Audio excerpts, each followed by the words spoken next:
Sastra channel நேயர்களுக்கு நமஸ்காரம். அனுதினம் ஆனந்தம் நிகழ்ச்சியில் உங்கள் அனைவரையும் சந்திப்பதில் மிக்க மகிழ்ச்சி.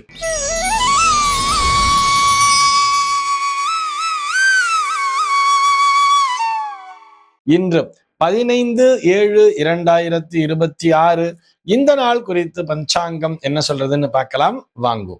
இன்றைய தினம் பராபவ வருடம் ஆனி மாதம் 31ஆம் தேதி புதன்கிழமை. திதி பார்த்தோம்னா வளர்விரை பிரதமை திதி பகல் 11:51 வரைக்கும் இருக்கு. அதனைத் தொடர்ந்து வளர்விரை த்விதியை திதியானது வந்து விடுகிறது. இன்னைக்கு நட்சத்திரம் பார்த்தோம்னா பூசம் நட்சத்திரம் இரவு 9:45 வரைக்கும் இருக்கு. அதனைத் தொடர்ந்து ஆயில்யம் நட்சத்திரம் என்பதும் வந்து விடுகிறது. இந்த நாள் முழுவதுமே ஒரு சித்த யோகம் கூடிய நாளாக அமைந்திருக்கிறது. இது போக பஞ்சாங்கத்திலே வரக்கூடிய யோகம் அப்படின்னு சொல்லி பார்த்தோம்னா இன்றைக்கு ஹர்ஷனம் அப்படிங்கிற ஒரு நாம யோகம் காலையில 8:01 வரைக்கும் இருக்கு. அதனைத் தொடர்ந்து வஜ்ரம் என்கின்ற நாம யோகமானது வந்து விடுகிறது. கரணம் பார்த்தோம்னா பவம் அப்படிங்கிற ஒரு கரணத்தை கொடுத்திருக்கா. இந்த நாளானது ஒரு மேல் நோக்கு நாளாக அமைந்திருக்கிறது. இன்னைக்கு என்ன ஸ்பெஷல் அப்படின்னு சொல்லி பார்த்தோம்னா இன்றைய தினம் ஆஷாட சுத்த பிரதமை அப்படிங்கிறத கொடுத்திருப்பா. அதாவது இந்த சாந்திரமான மாதங்களிலே வரக்கூடிய அந்த ஆஷாட மாதத்தினுடைய முதல் நாளாக இந்த நாள் அமைந்திருக்கிறது என்பதுதான் அதற்கான பொருள். அப்ப இன்னைக்கு என்ன ஸ்பெஷல் அப்படின்னு சொல்லி பார்த்தோம்னா இன்றைய தினத்திலிருந்து தான் இந்த ஆஷாட நவராத்திரின்னு சொல்லுவா, தெரியுமா? அதான் வாராகி நவராத்திரின்னு சொல்லுவா. அது இன்றையிலிருந்து துவங்கி விடுகிறது. ஆக இன்றைய தினம் அதிகாலை பொழுதிலிருந்து அந்த ரகசிய பூஜைன்னு சொல்லுவா. வாராகின்னு சொன்னாலே ரகசிய பூஜை தான். அதிகாலை பொழுதிலிருந்தே அந்த பூஜைகளை துவங்கி விடுவார்கள். இது போக இன்றைய தினம் பஞ்சாங்கத்துல இஷ்டி அப்படிங்கிற வார்த்தையை கொடுத்திருப்பா. இது என்ன இஷ்டி அப்படின்னு சொல்லி பார்த்தோம்னா ஒவ்வொரு பிரதமை திதி நாளன்றுமே இந்த இஷ்டிங்கிற வார்த்தையை பார்த்துட்டு வரும். யாகாதி கிரியைகளை செய்பவர்களுக்கு ஒரு உகந்த நாளாக இந்த நாளானது அமைந்திருக்கிறது என்பதுதான் அதற்கான பொருள். இது போக இன்றைய தினமே சந்திர தரிசனம் அப்படிங்கிறதை பஞ்சாங்கத்துல கொடுத்திருப்பா. அது எத்தனை மணிக்குன்னு சொல்லி பார்த்தோம்னா இன்றைய தினம் மாலை 6:35 முதல் 7:40 வரையில் நாம் அந்த சந்திர தரிசனத்தை செய்ய முடியும். இது போக இன்றைய தினமானது பெருந்தலைவர் காமராஜரினுடைய பிறந்த நாளாகவும் அமைந்திருக்கிறது. சென்னையை பொறுத்தவரை இன்றைய தினத்தினுடைய சூரிய உதயம் என்பது காலை 5:53 சூரிய அஸ்தமனம் என்பது மாலை 6:35 சம்பவிக்கிறது. இன்றைய தினத்தினுடைய நல்ல நேரம் அப்படின்னு சொல்லி பார்த்தோம்னா காலை 9:15 முதல் பகல் 10:15 வரையிலும் இரவு 7 முதல் 8 வரையிலும் நல்ல நேரமே. சென்னையை பொறுத்தவரை இன்றைய தினத்தினுடைய ராகு காலம் என்பது மதியம் 12:14 முதல் 1:50 வரையிலும், யமகண்டம் என்பது காலை 7:29 முதல் 9:04 வரையிலும், குளிகை காலம் என்பது பகல் 10:39 முதல் மதியம் 12:14 வரையிலும் சம்பவிக்கிறது.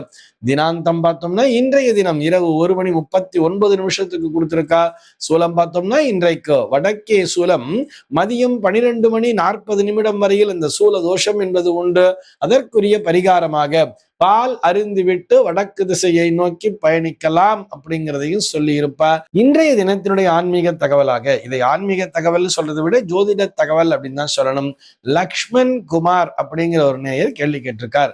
அவருடைய கேள்வி என்னன்னு சொல்லி பார்த்தோம்னா சொத்து சேர்க்கையை ஜாதகத்தில் அறிந்து கொள்ள இயலுமா அப்படின்னு சொல்லி கேட்டுட்டு இதோட கேட்டிருந்தா பரவாயில்ல. அவர் இன்னொரு லைனையும் கேட்டிருக்காரு. என்ன கேட்டிருக்காரு சொல்லி பார்த்தோம்னா என்னுடைய பிள்ளைகளுக்கு என்னுடைய சொத்துக்களை அனுபவிக்கக்கூடிய யோகம் என்பது இருக்கிறது, இதனை ஜாதகத்தை கொண்டு அறிந்து கொள்ள இயலுமான்னு சொல்லி கேட்டுட்டு அதுக்கு என் ஜாதகத்தை பார்க்கணுமா, நான் சம்பாதிக்கிற சொத்தை என்னுடைய பிள்ளைங்க அனுபவிப்பாங்கிறத என் ஜாதகத்தை பார்க்கணுமா அல்லது என் பிள்ளைகளுடைய ஜாதகத்தை பார்க்கணுமாங்கிற மாதிரி எல்லாம் வேற கேட்டிருக்கார். இதை நான் முதல்ல ஒரு விஷயம் சொல்லிடுறேன். இந்த கேள்வியை இன்றைய தினம் ஏன் எடுத்துக்கொண்டிருக்கிறோம் அப்படிங்கறத நான் நிகழ்ச்சியினுடைய முடிவுல சொல்றேன். இந்த நேயருக்கான விடை அப்படின்னு சொல்லி பார்த்தோம்னா நிச்சயமாக உங்களுடைய ஜாதகத்தினை கொண்டு அறிந்து கொள்ள இயலும். நீங்க சம்பாதிக்கக்கூடிய சொத்து அப்படின்னு சொல்லி பார்த்தா உங்களால ஒரு அசையா சொத்தினை சம்பாதிக்க முடியுமா அப்படிங்கிறதையும், இந்த நேரத்துல என்ன திசாபுக்தி நடக்குது, எப்போ நீங்க ஒரு ப்ராப்பர்ட்டிங்கிறத வாங்கலாம். சொத்துனா என்ன, ஒரு வீடு வாங்குறோம், ஒரு நிலம் வாங்குறோங்கிற மாதிரி வச்சுக்கோமே, ஒரு பெரிய இடம் வாங்கி சேர்த்து வைக்கிறோம். இது ஒரு இன்வெஸ்ட்மெண்ட் பர்பஸ்க்காக. ஒரு சில பேர் பார்த்தோம்னா நாங்கள் வசிப்பது சொந்த வீட்டில அப்படிங்கிற மாதிரி தனக்கான சொந்த வீடுங்கிற பாக்கியம் இருக்காங்கிறத கேட்டுட்டு வீடு கட்டி வாழணும் அப்படிங்கிற ஒரு ஆசைங்கிறது இருக்கும். அதுதான் பிரதானமான எண்ணம். எல்லோருக்குமே அவங்கவுங்க சொந்த வீடு கனவு அப்படிங்கிறது இருக்கும். அதோட நிறுத்தினா பரவாயில்ல. அது இருக்கா அப்படிங்கிறது தான் ஜாதகத்தை பார்த்து தெரிஞ்சுக்கிறோம். ஆனால் இந்த நேயரை போல் பலரும் உண்டு. முதல்ல ஒரு சொந்த வீட்டுக்குள்ள போயிடுவா, அப்புறம் என்ன பண்ணுவான்னு பார்த்தா நம்ம பிள்ளைகளுக்காக நம்ம சேர்த்து வைக்கணும், நம்ம பிள்ளைகளுக்காக நம்ம இப்பயே ஒரு அவுட்டர்ல ஒரு இடம் வாங்கி போட்டு வச்சிடலாம், 1 ஏக்கர் 2 ஏக்கர் நம்ம ஃபார்ம் லேண்ட் மாதிரிலாம் இருக்கும், அந்த மாதிரிலாம் வாங்கி வச்சுட்டோம்னா அடுத்து நம்முடைய பிள்ளைகள் அதை பார்த்துப்பாங்க அப்படிங்கிற மாதிரிலாம் அந்த பிள்ளைகளினுடைய வளர்ச்சிக்காக நான் சொத்து சேர்க்கையில் ஈடுபட வேண்டும் அப்படிங்கிற மாதிரி நினைப்பா தெரியுமா. ஒரு இன்வெஸ்ட்மெண்ட் அப்படிங்கிறத நான் பண்ணி வச்சுக்கிட்டுமாங்கிறதுக்காகத்தான் இந்த நேரம் கேட்டிருக்கார். பிள்ளைகள் நம்முடைய சொத்தை அனுபவிக்க இயலுமா அப்படிங்கிறதையும் நம்முடைய ஜாதகத்தை கொண்டு தெரிந்து கொள்ள இயலும். 5ஆம் பாவத்தினுடைய வலிமை 9ஆம் பாவத்தினுடைய வலிமையை கொண்டு தெரிந்து கொள்ள இயலும். இப்ப பிள்ளைங்க நம்ம சொத்து அனுபவிக்க முடியுமாங்கிறத பாக்குற மாதிரியே நமக்கு பூர்வீக சொத்து கிடைக்குமா, நிறைய பேர் நீங்க அதையும் கேட்கிறா.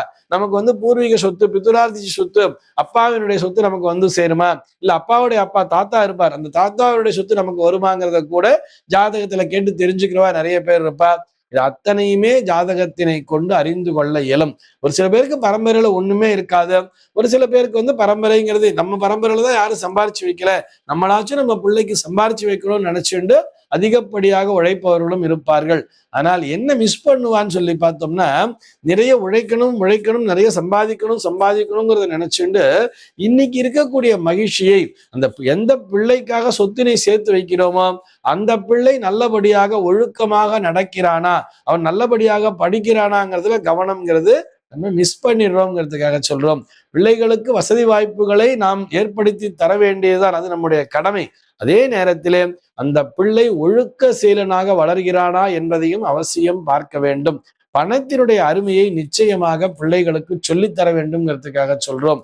ஆனால் இந்த நேர் கேட்டிருக்கிற கேள்விக்கும் நான் சொல்லிட்டு இருக்கிறதுக்கும் சம்பந்தமே இல்லாம பேசிட்டு இருக்கிற மாதிரி இருக்கும். ஆனால் ஜாதக ரீதியாக அறிந்து கொள்ள இயலுமான்னு கேட்டா நிச்சயமாக அறிந்து கொள்ள இயலும். நம்முடைய சொத்து சேர்க்கை என்பது நாம் அனுபவிக்கக்கூடியது என்பது 4ஆம் பாவமும் 10ஆம் பாவமும் தீர்மானம் செய்யும். பிள்ளைகள் அதை அனுபவிப்பார்களா என்பதை 5ஆம் இடமும் 9ஆம் பாவமும் தீர்மானிக்கும். 5, 9 இணைவு ஏதோ ஒரு விதத்துல ரெண்டும் சேர்ந்து இருக்க, அதே மாதிரி 4ம் 10ம் ஒன்றாக இணைந்திருக்கிறது, 4ம் 5ம் இணைந்திருக்கிறது, அல்லது 10ஆம் பாவமும் 5ஆம் பாவமும் தொடர்பு கொள்கிறதுன்னு சொன்னா நாம் சம்பாதிக்கக்கூடிய சொத்துக்களை நம்முடைய பிள்ளைகள் நிச்சயமாக அனுபவிப்பார்கள். இந்த கவலையே வேண்டாம். ஆரம்பத்திலே ஒரு கொஸ்டின் சொன்னோம் இல்லையா, என்ன இன்றைய தேதியிலே இந்த கேள்வியை எடுத்துக்கொண்டதற்கான காரணம் என்னங்கிறத கடைசியா சொல்றேன்னு சொல்லியிருந்தேன் இல்லையா. அது என்ன தெரியுமா, ஒரு பஞ்ச் டைலாக் அப்படிங்கிற மாதிரி கூட வச்சுக்கலாம். அது என்ன தெரியுமா, உன்னுடைய பிள்ளைகள் ஊனமாக இருந்தால் சொத்து சேர்க்கையில் ஈடுபடு, சொத்தினை சேர்த்து வைத்து உன் பிள்ளைகளை நீயாக ஊனமாக்காதே அப்படிங்கிறது அந்த பஞ்ச். இது நான் சொன்னதில்லை. யார் சொன்னதுன்னு சொன்னா கர்ம வீரர் காமராஜர் சொன்னது. அவருடைய பிறந்த நாள் அல்லவா இன்றைக்கு, அவருடைய பிறந்த நாளிலே அவர் சொன்ன இந்த வார்த்தைகளை நாம் அனைவரும் வாழ்க்கையிலே கடைபிடிக்க வேண்டும். மீண்டும் ஒரு முறை அந்த பஞ்ச் டைலாக் அப்படிங்கிறது நினைவூட்டுகிறேன். பிள்ளைகள் ஊனமாக இருந்தால் சொத்து சேர்க்கையில் ஈடுபடு, சொத்தினை சேர்த்து வைத்து பிள்ளைகளை நீ ஊனமாக்காதே என்பதுதான் அவர் நமக்கு சொல்லி வைத்த கருத்து. இந்த தகவலோடு இன்றைய தினம் உங்களிடமிருந்து நான் விடைபெற்றுக் கொள்கிறேன். மீண்டும் உங்கள் அனைவரையும் நாளைய தினம் ஒரு புதிய தகவலோடு சந்திக்கிறேன். அன்பர்கள் அனைவருக்கும் அனுதினமும் ஆனந்தமாய் அமைய பிரார்த்திக்கிறேன்.